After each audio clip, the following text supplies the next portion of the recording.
I think the most dangerous bias is the one that we don't know. Where, as entrepreneurs, want to go faster, launch it faster. I think they're still underestimating this risk. Errors that are caught at design phase cause little. Having the right data, that's what synthetic data. We need to learn fast from what goes wrong, fix it, and move on.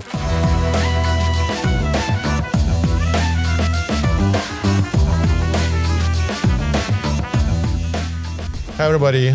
We're recording another episode of the Curiosity Code from London, and we're getting into the hard truths about AI in finance, the hidden risks no one is talking about, the traps that blow up during POCs, and why real monitoring and validation are now survival tools.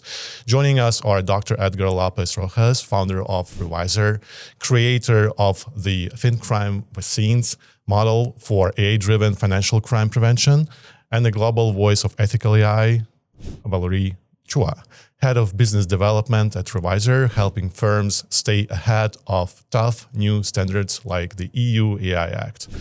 Welcome to the show. Thank you, Alex. Thank you. Let's begin the conversation with a bit of background story, Edgar.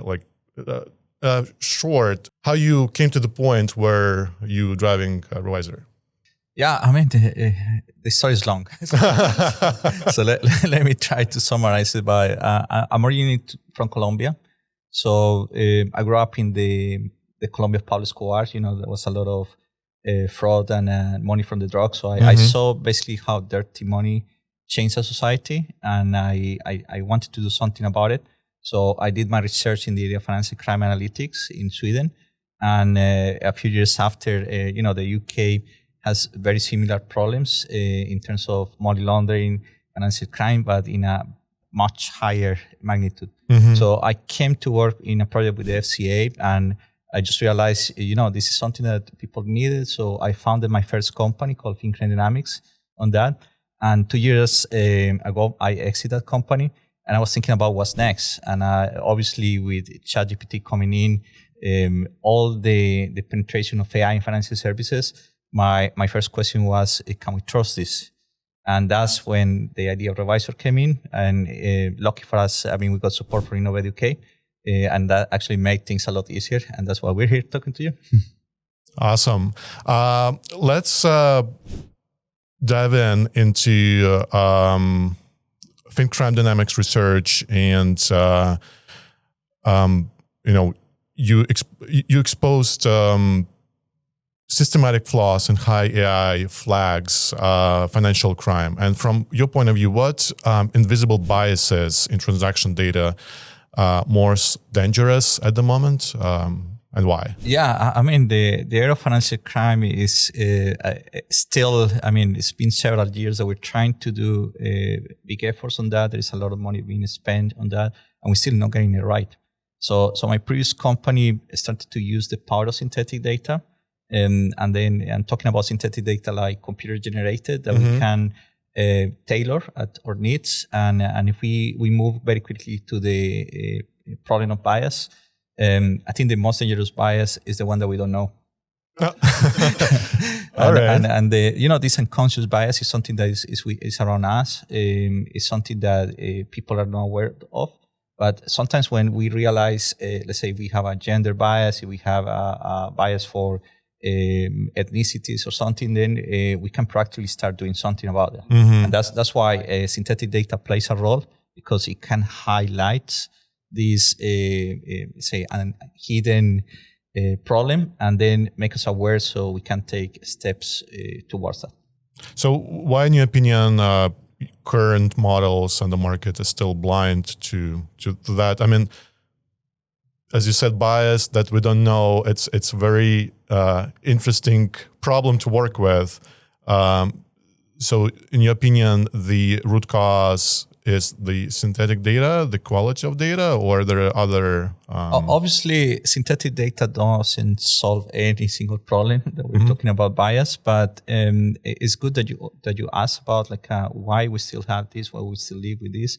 And I think that among many possible answers, the one I think about is that there is a huge disconnection between the data scientists and the domain experts. The domain experts knows pretty well in how to address certain problems in financial crime, even to detect financial crime. They have some internal programming in their brain that has inherent bias from what their experience is. And some of this bias, don't get me wrong, it's not all negative, but not knowing about those biases is what makes them dangerous. And the people that apply the control, the data scientists, they get a little bit blind on the data, and then without having a deep understanding of the domain, it's a dangerous tool. They can just try to have blind trust in AI. All right. Valerie, I'd like to switch over to you for a bit. You're on the business side of things at Revisor, and you talk a lot about the firms who are adopting AI compliance tools. How do you frame the risks of bias amplification in fraud detection? And do you believe that most firms are genuinely prepared to tackle this, or are they still underestimating the systematic risks? I think they're still underestimating this risk, even though, especially the financial institutions, they are very well established in, the risk mitigation and, all the GRC's standards and compliance. But with regards to AI, it's still at its early stage, even though, a lot of firms are implementing AI systems. And we find that they are still keeping that look and see mindset to be aware of whether are they meeting this AI risk and all these mitigations to ensure that they are compliant. So with EU AI Act, it will be one of the enforcement to push the firms to actually get into more awareness and to implement the AI the AI compliance side. Maybe Edgar, what you think?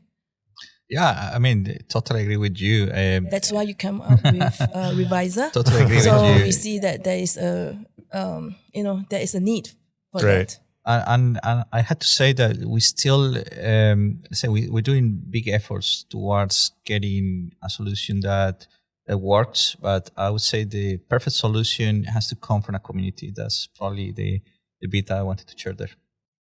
Yeah, I think anything AI related these days, it's evolving so fast that it's not like a single entity problem in a way. It's more like a community effort to come up with a way how to govern it, how to work with it, how to make it work for everybody. Speaking about that, we've seen many new solutions in the market, and they usually, like large firms, they address it from the proof of concept point of view, which is great, way to introduce something novel into the process and test it out. What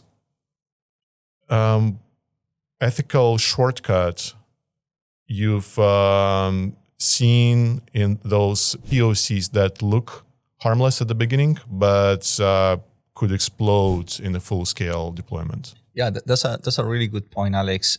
So I'm an entrepreneur myself, serial entrepreneur. So I'm in my second company, and I have been in several accelerator programs. And the first thing that they tell you is to craft your value proposition, what problem you're going to solve. But then they never tell you what are the ethical considerations. Those could come a little bit along the journey, and then the most of the entrepreneurs are focusing on solving the problem that brings the value, but not on the side effects of solving the problem. And I think when we start thinking about AI first solutions, if we put ethical concerns before we actually put this at the consideration of a customer, we are having a proactive action into that. And that's probably one of the biggest issues with the POCs right now, that we don't have enough time to actually prove or test intensively these ethical AI implications. And even big organizations still don't have clear what ethical AI means. And if we go even further, third-party providers, each of them, they have their own view of what ethical AI is. So the efforts that we're doing with Revisor is to try to convey an industry towards a unified effort towards making AI better for good for people and businesses. I think it's also cultural sort of problem in the startup community, because if we look at how startup community has evolved over past, call it 20 years, right? We observed how concepts like lean startup, testing, validating the ideas, making sure that you get early clients to help with the cash flow and all of that before you deploy a full-scale product. So it was really focused on business aspect of starting a new venture and running and testing the idea, while here we're dealing with a completely different beast. And in the previous episode that we recorded here, we were talking about financial modeling and how it's really difficult, challenging to even calculate ROI for the AI-powered solutions, because there is not enough data to even convince investors to do that. And I think here what we're talking about, it's completely another aspect, which in my opinion seems to be undervalued when we are looking at AI-powered solutions, because we're, as entrepreneurs, want to go faster, launch it faster. And I find it really interesting what is happening in this direction. I totally agree with you, Alex. And I'm a truly believer that the market adjusters forces will help us to actually create differentiator that it would be like a winning criteria for those companies that are using ethical AI as one of their selling points, but not only as a selling point, but also actively engaging with communities like the one Revisor is building, that will help them to just get a cultural overview, organizational overview, regulatory frameworks, and best practices. Now we have standards and regulations that can help us to basically get it right. I think nobody's the ethical police, but we can do a lot of efforts towards creating a better society that, as I mentioned before, we want AI to be a force for good. So we're sort of getting into this subject, but let's talk into specifics. If you were advising a new AI-powered startup, what would be your advice, and keep an eye on it from the ethical point of view, before they actually launch the POC? I think when I was in my early days, I was an engineer, and I just remember this from back to the classroom, that errors that are caught at design phase cost little. When you start implementing, they cost more. When you deploy and you put them in front of the customers, the magnitude could be a lot higher. So I think it's exactly the same what's happening with AI. If we're waiting to put our tools just in front of the customers to try to understand if they like the ethical AI or not, I think we're doing it wrong. So that's the key point on that. So if we start addressing this early on, and I know there is a lot of tools in the market, including the one that we have, to help startups at a cost-effective proposition. I'd like to chat about monitoring systems that are in use at the moment in banks or financial firms. What frameworks or tools would you recommend, and what's still missing in the current tech stack that these firms are using? I mean, there's no standard solution, but many organizations follow some GRC, I would say, philosophies or ways of working. That the G stands for governance, the R for risk, and the C for compliance. And everyone interprets this in a very different way. So every vendor has their own flavors. But one thing that I have seen very commonly happen is that the compliance plays a big role in financial services. and sometimes it's not addressed properly within the systems because many people still use compliance just as a checklist. And then what happens basically, or the effort that you need to do to tick this box is not properly addressed. And that's why I think that's one of the things that we're missing. And it's really good that you touched the word monitoring. I would probably add ongoing monitoring because it's something that we are probably missing in the tech stack. AI brings new challenges. Traditional software systems, they were an algorithm, and sometimes you have an input, you have an output, and when you going back to the testing, you try to test the space of inputs to try to understand the behavior with the outputs. But with AI, the behavior of the same input today is not the same behavior tomorrow because the data is changing. AI feeds on data, and there are many models that are learning through the time that they get more ingestion of data. And that's why we need to keep ongoing monitoring because there are high risk in some systems to be like, for instance, data poisoning. Like what if a bad actor trains along the way a system to behave in a different way? So it's quite complex governance solution in a way because you need to monitor so many different points throughout the system. Is there a solution in the market at the moment that could do that, that you've seen like in production scale, enterprise level? I had to say, nobody cares about that 2 years ago. And after ChatGPT started to come into place, obviously regulation plays a big role. The EU AI Act is forcing firms to think about this. Very recently, I was a couple of days at the FCA. They launched an initiative called AI Labs in December, and we actually were part of that program. We had the opportunity to present in front of more than 300 attendees at the FCA, the solution revisor. But what I find, for instance, from the regulatory bodies is that they are taking this seriously, and when they start to take this seriously is when the market starts to get ready for these solutions, and that's why. Solutions like the one revisor and also a lot of other tools in the ecosystem that can be competitors or just complementary solutions are emerging. Question to both of you. In your opinion, the regulation that is about to roll out in EU, UK would help with AI innovation, or it will actually stall it? Because, there is perception that when, we in tech world compare like US market, EU market, that Europe is regulating, US is innovating.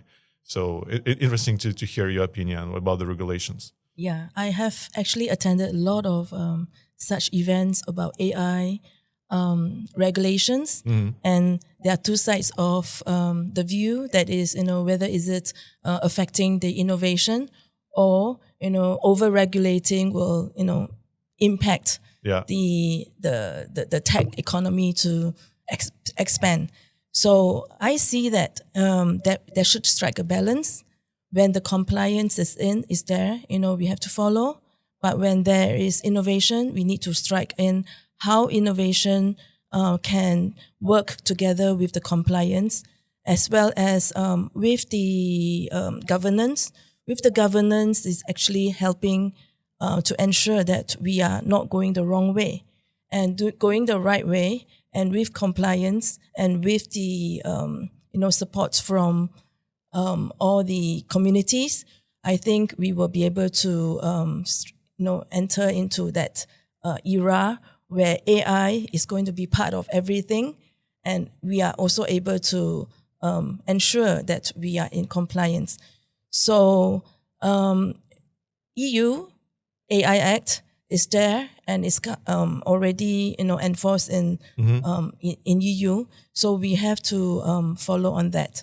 And the UK market, we see that it is actually a lot of clusters everywhere, and the UK will also follow suit because UK is also trading with the EU. So EU AI Act will affect all these institutions. Yeah, and anything? Yeah, I mean, I'm a little bit biased here because as an entrepreneur, regulation makes my life easier because it creates some sense of need for action into the companies. Like demand from business. So there is a lot of demand for the solutions. I never started the company revisor as a way to only fulfill compliance. I think regulation is never enough. Especially in the early days, regulation is very flexible. There are very interesting points in the regulation, for instance, that help us to understand, for instance, prohibited systems that should just not be in the market. And unregulated jurisdictions can have those, and it's a high potential risk for society. So that's probably one of the biggest risks of considerations that regulated jurisdictions like the UK and the United States should start to address. On the other hand, I think the innovation should never be stopped by compliance. I think it should be empowered by compliance. And compliance always brings barriers to the market. So imagine if you're a financial institution and you have 100 companies knocking on your door. And when you have compliance in place, you at least have some way to filter out some of the companies that are trying to do their best or not. But when the system is unregulated, like in the United States markets, you will need to spend a lot of effort in trying to understand what are the key differentiators. And we believe also for those jurisdictions that what we offer is this proactive, not compliance, but proactive adoption to best practices of ethical AI, responsible AI, trustworthy AI. Because the biggest problem that we have in the system is not about like you're compliant or not. The biggest problem is if you trust the AI system or your organization. Right. What I find interesting from your points is that who will give the power to define what's right and not right, what's right, what's not, what's wrong, and another thing is, sounds to me that if yes, regulation creates structure and framework, and sometimes, as you said, Edgar, demand for the business. So for entrepreneurs, yes, it kind of gives you a spotlight of opportunities to create the products, but at the same time, in my opinion, it also creates disbalanced market in a sense that one geography can actually innovate without, looking behind at the regulators, while EU market, for example, will be really refrained from, innovating because they have to follow the regulations. So it's an interesting balance, and I'm curious to see how it will, work out. I think you probably met one of my colleagues, Denise, that mentioned that more AI is not better AI. Yeah. So I will exactly adhere to that. Like it's probably better to have a curated list of companies that actually following good AI, and not just a magnitude or tons of companies that you just don't trust. So I think that's probably my opinion on that, and I believe the market forces will filter out these companies, but in regulated environments, they can be filtered out faster. Let's continue the discussion on AI monitoring. And Valerie, you talking to lots of businesses from the business perspective. In your opinion, what's the biggest cultural or operational obstacle when you're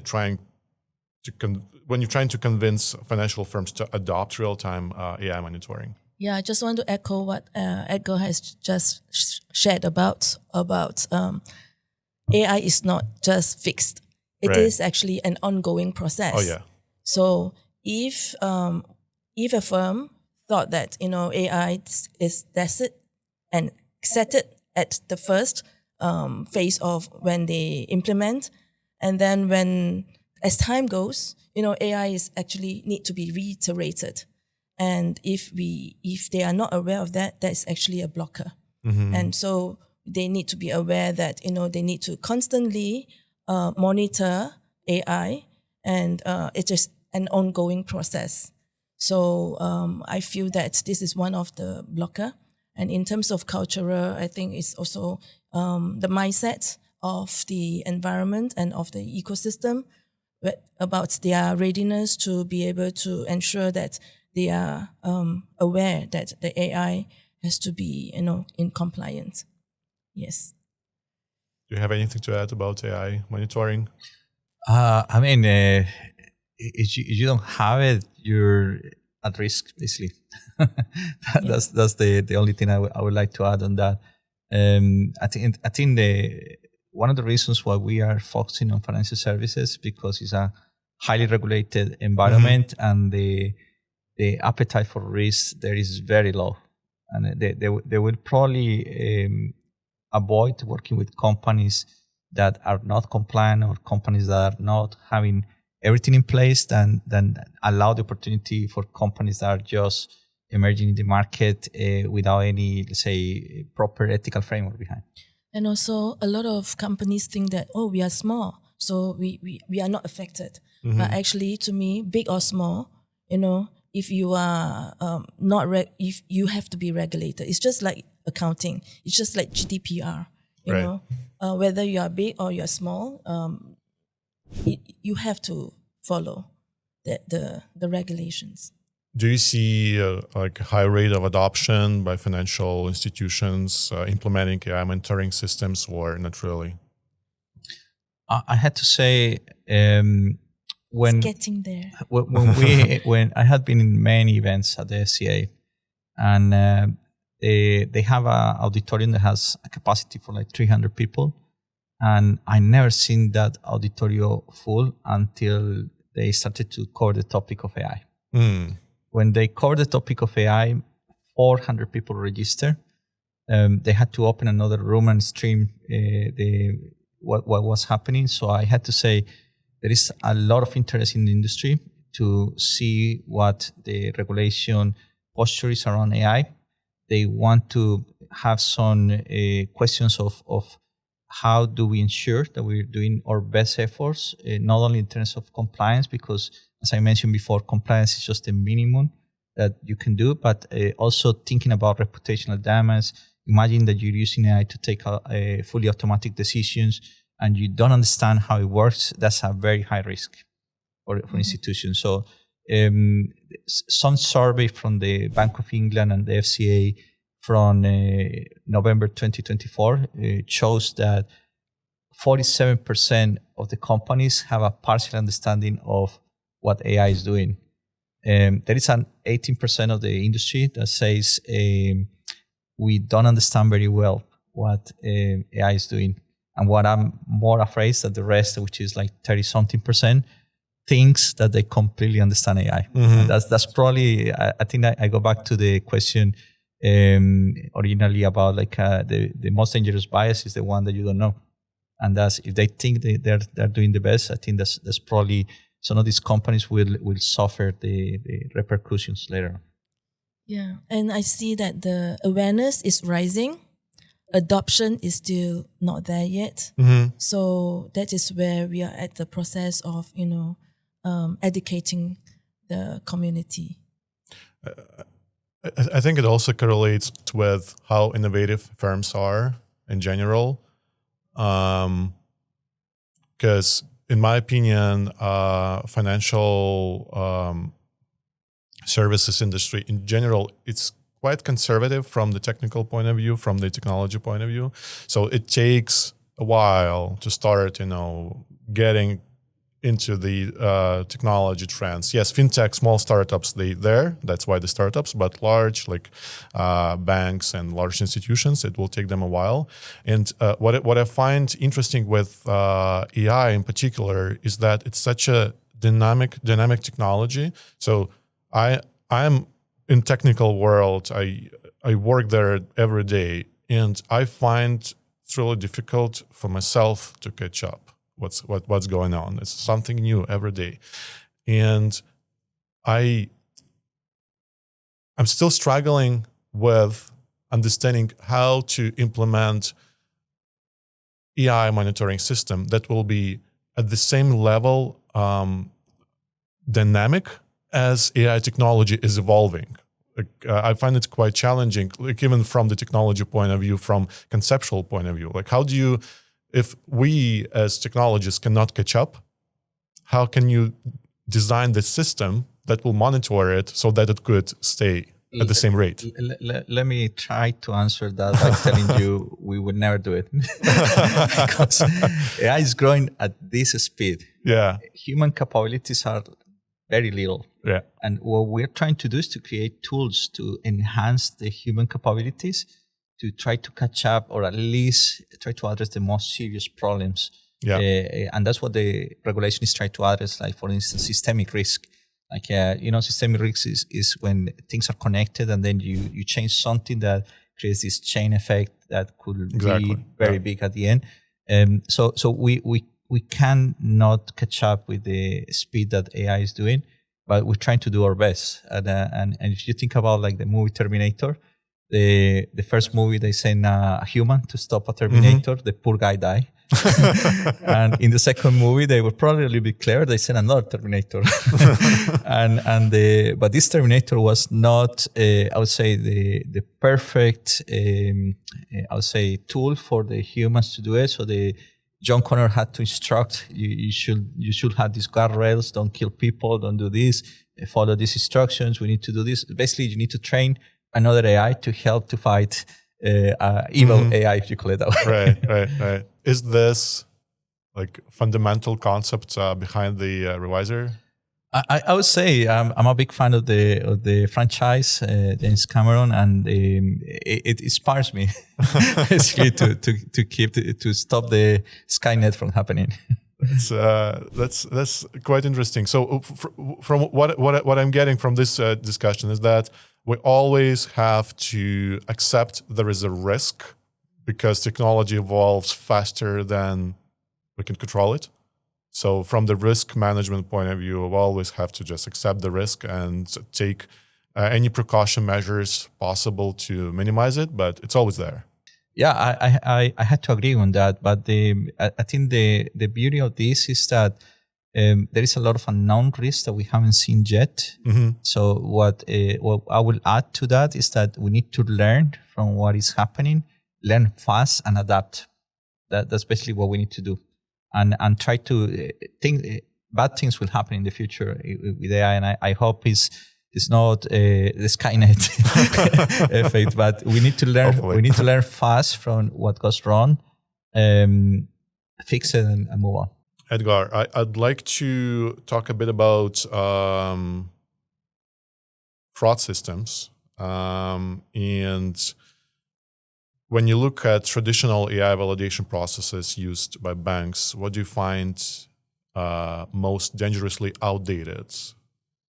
Well, I think one of the biggest frustrations that I have seen in the financial industry for several years is that they're trying to play a race with the criminals, with the fraudsters, and it's they're losing miserable. Like the technology that fraudsters are using 10 years ago was effective, efficient, Mm-hmm. and they tried to, let's say, use rule-based systems. They started to use AI to stop it, and then there was some peaks where we were seeing progress, and then the criminals adapted, and then we were down.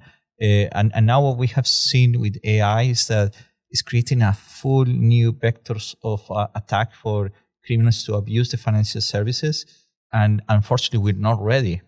So many I have seen, for instance, from my colleagues and from some friends in my network in LinkedIn, posting that it's so easy now to get a picture of a fake passport, to pass the KYCs of many banks, to create a completely anonymous identity, and that was something that 10 years ago was not happening.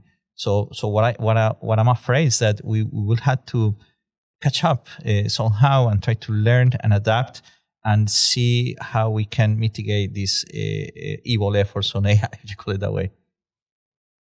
Yeah, I think I've seen also lots of posts in social media about how well and real looking the receipts are by generated by AI. Just it's basic stuff, right?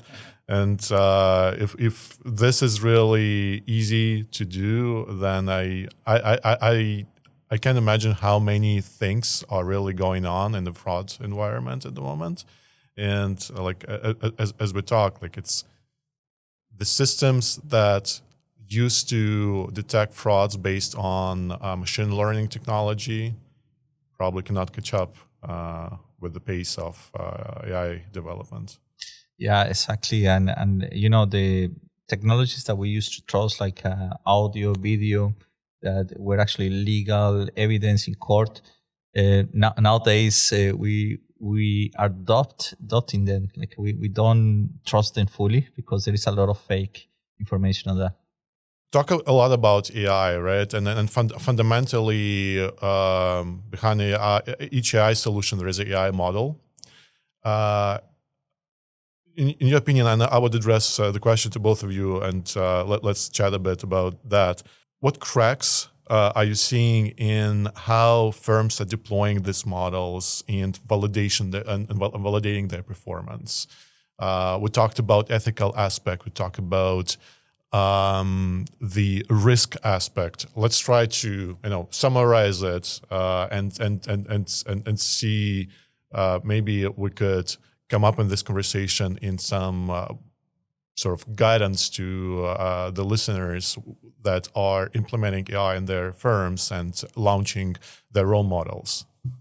I mean, we can probably have a full podcast on that. But just to summarize it, AI is just as good as the data. So many of the biggest problems we have is that companies don't have a proper data strategy. And now with the GDPR regulations, there is a lot of issues with personal information. There's a lot of third-party providers that are training data. It's not just enough. And then they are carrying on systemic bias based on what they train the models for. So I think those are probably some of the ones I can just summarize, not having the right data is a big issue.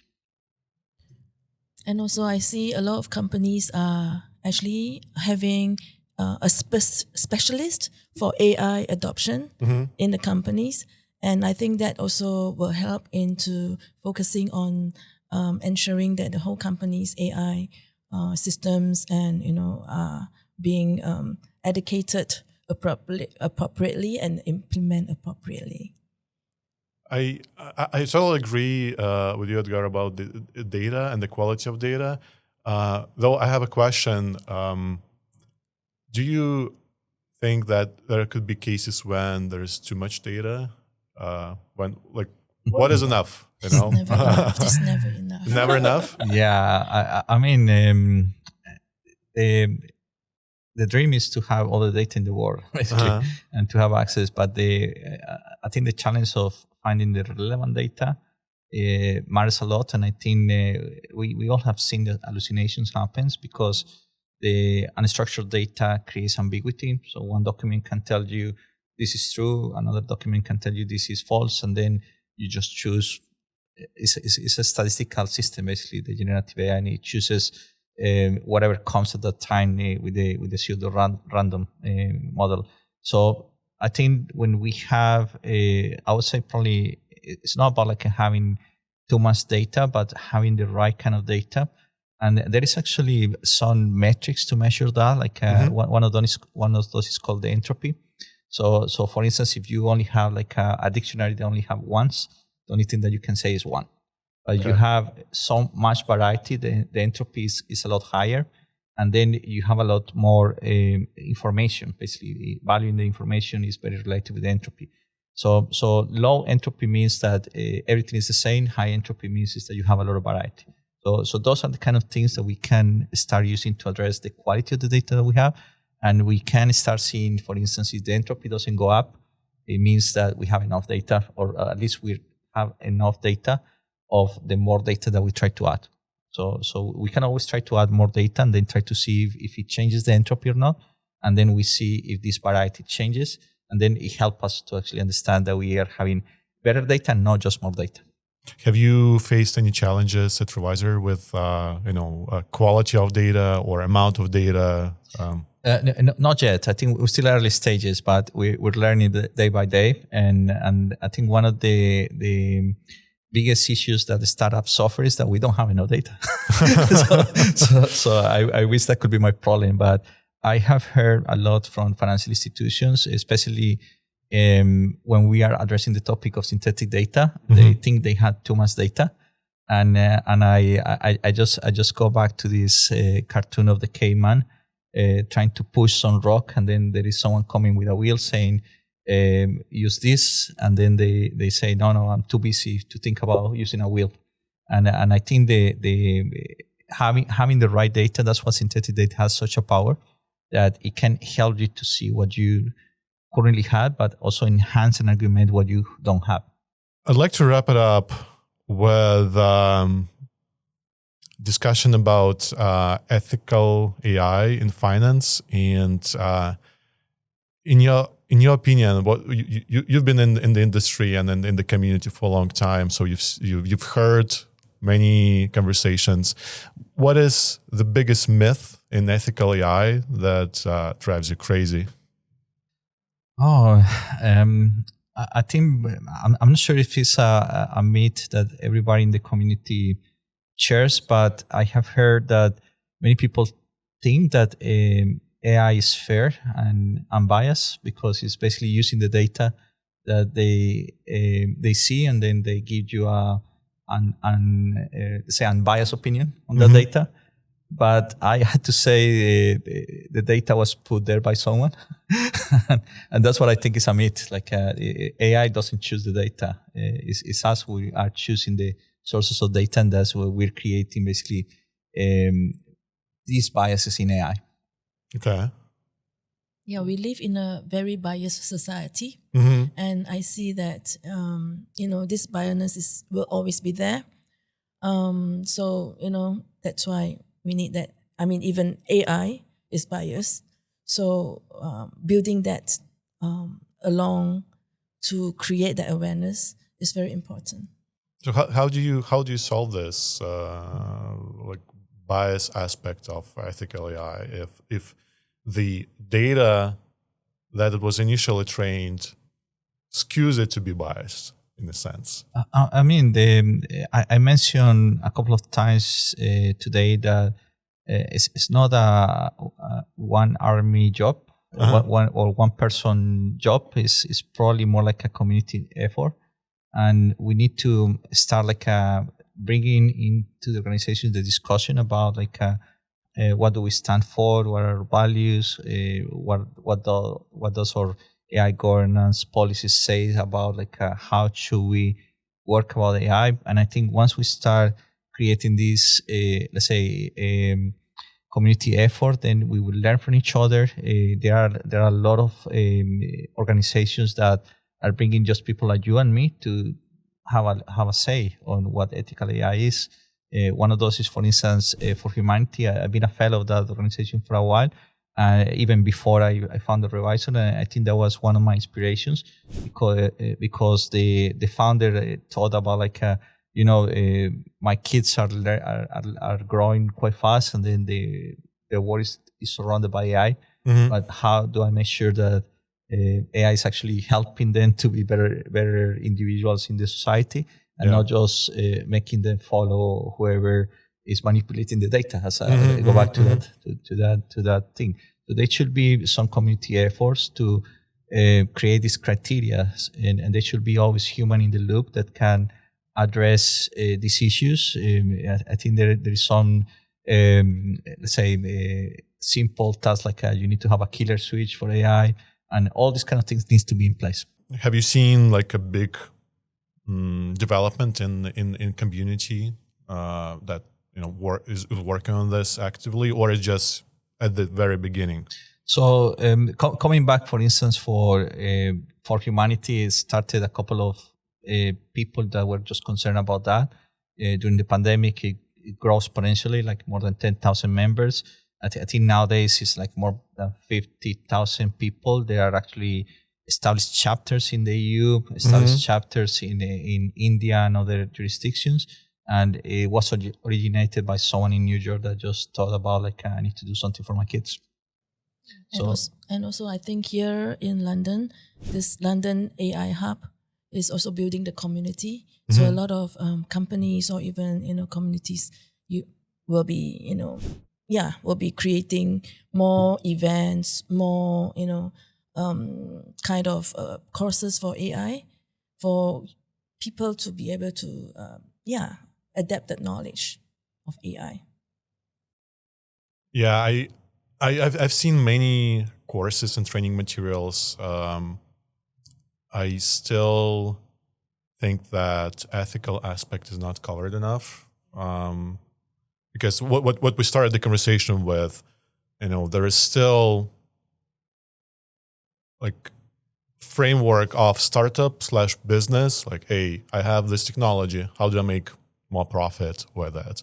And ethical aspect, I think it's a little bit undervalued, but I'm happy to hear that the community is growing, and I encourage the listeners and subscribers to the podcast join the community and contribute to the movement in a sense. I mean, I appreciate that. We're building a vibrant community around AI testing, around having the proper evidence, not only talking about ethics for talking about ethics, but Right. having the proper oversight of AI is what we want to promote, and we want a lot more companies to use our tools. So reach out to us if you want to be part of this community. Excellent. Edgar, Valerie, thank you very much for being on the podcast. It's been a pleasure talking to you. And for the listeners, thanks for staying with us. And don't forget to hit the like button, subscribe to the podcast, leave the reviews, comments. You know what to do. And thanks a lot again, and see you in the next episodes.